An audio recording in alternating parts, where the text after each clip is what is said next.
Bonjour, bienvenue dans la série sur les échecs. Toujours les parties sur la restriction de l'efficacité et la collaboration des pièces. Ici, une partie entre Blumenfeld et Rabinovitch qui s'est jouée à Moscou en 1925. Donc, c'est un gambit de la dame, donc cavalier 3, cavalier F6, D4, E6, C4, D5, donc le gambit classique, bon, transposé, mais c'est le gambit classique. Cavalier C3, C6, E3, cavalier D7, fou D3, D prend C4, fou prend C4, un classique, B5, fou D3, A6, E4, C5,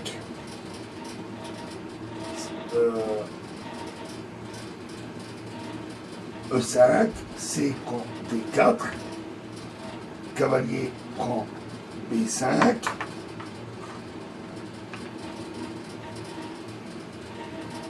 cavalier G4, dame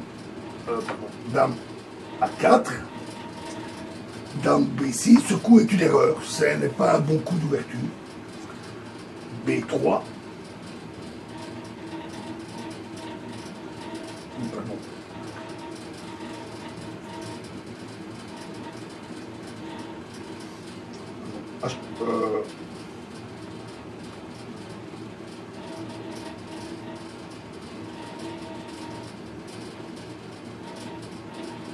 H3, fou B7, H prend G4, A prend B5, dame prend B5 et dame C7. Et là, très bon coup, fou D2. Alors, les noirs ont traité assez faiblement l'ouverture. C'est à l'époque, c'était le système Méran, et à l'époque, en 1925, la théorie sur le système Méran en était encore assez balbutiement. Et donc, cela explique les imprécisions dans l'ouverture, surtout de la part des noirs. Et il leur faut éviter l'échange des dames. Mais ils m'ont raison éprouvé de sérieuses difficultés par suite du clouage de leur cavalier en D7, un clouage très ennuyeux.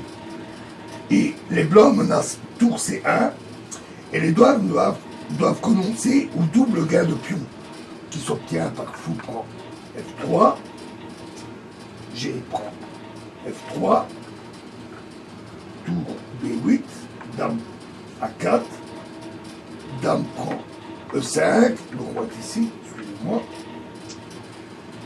roi D1 et tour prend B2, gagnant ainsi 2 pions. Car alors tour A5 et les blancs gagnent rapidement. Donc, revenons en arrière.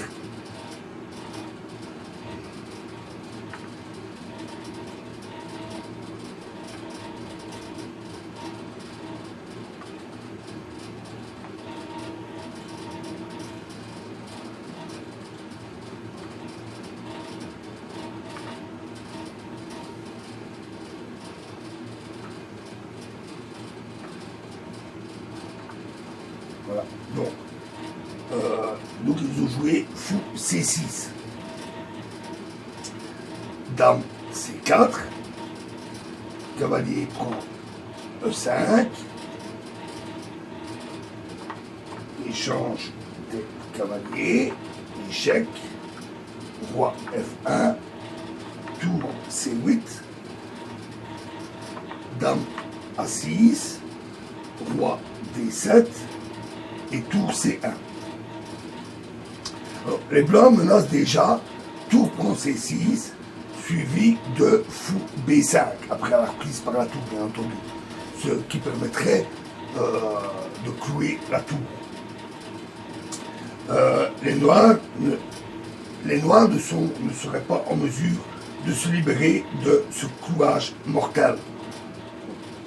Dame D5, tour prend C6,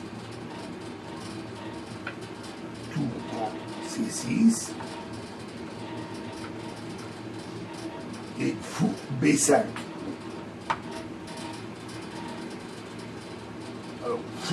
D6.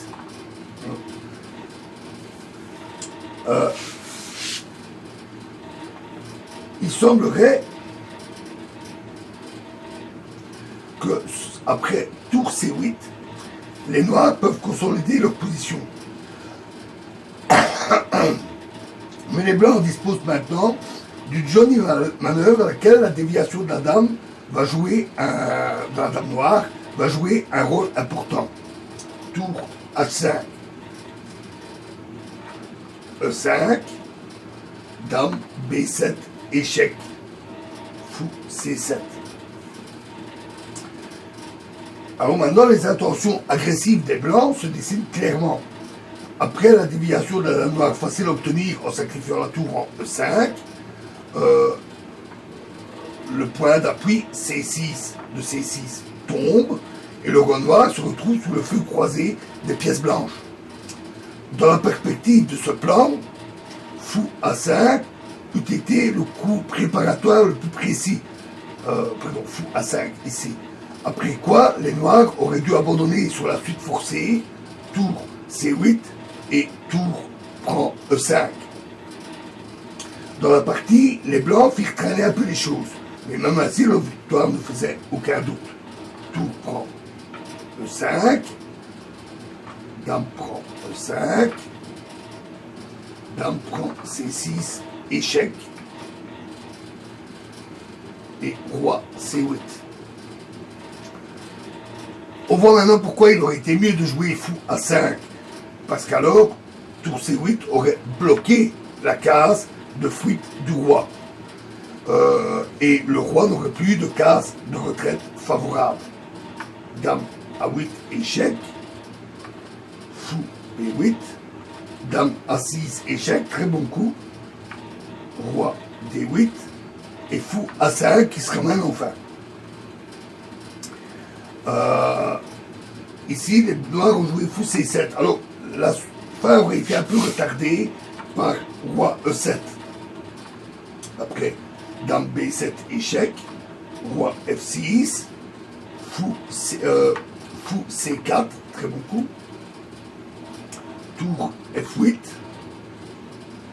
fou D4, fou D6,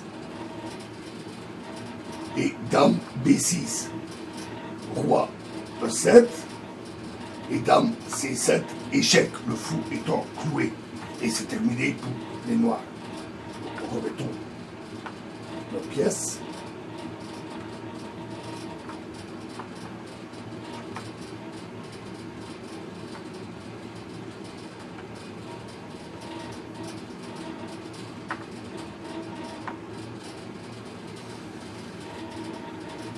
Bon, tout prend E5, dame prend E5, dame prend C6, dame prend C6,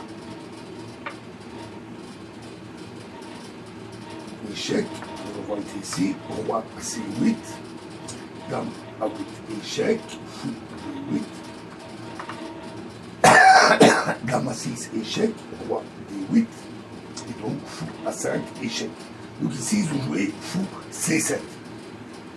Mais alors, les blancs jouèrent dame C6, avec une menace de mat, bien entendu, et les noirs abandonnèrent parce que sur dame E7, alors dame A8, échec, et la tour tombe, ou sur roi C8, alors dame A8, fou B8, et dame A6, échec et mat.